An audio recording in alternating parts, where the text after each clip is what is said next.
நடிகை ராஷ்மிகா மந்தனா மற்றும் விஜய் தேவரகொண்டா ரெண்டு பேருமே காதலிச்சு வராங்க. ஆனா இப்போ வரைக்கும் அவங்க ரெண்டு பேருமே அவங்களோட காதலை குறித்து எந்த ஒரு அதிகாரப்பூர்வமான அறிவிப்பும் வெளியிடல.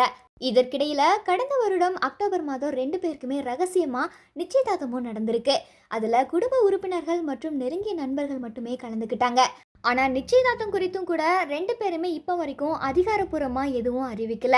இருந்தாலும் அவங்களோட ரெண்டு பேர் கைகளிலுமே பார்த்தீங்கன்னா ஒரே மாதிரியான மோதிரங்கள் அணிஞ்சிருக்காங்க. இந்த நிலையில இன்னைக்கு அவங்களோட திருமணம் குறித்த தகவல் வெளியாயிருக்குது.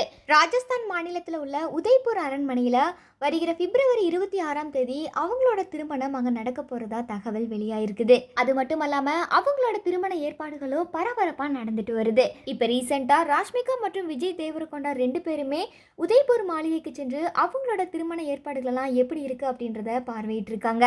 இந்த நிலையில இவங்களோட திருமணம் பிப்ரவரி 2ஆம் தேதி தான் நடக்கும் அப்படின்னு சொல்லி பல வதந்திகள் பரவி வந்துச்சு. இந்த ஒரு பொய்யான வதந்திகளுக்கு ராஷ்மிகா அவர்கள் முற்றுப்புள்ளி வச்சிருக்காங்க.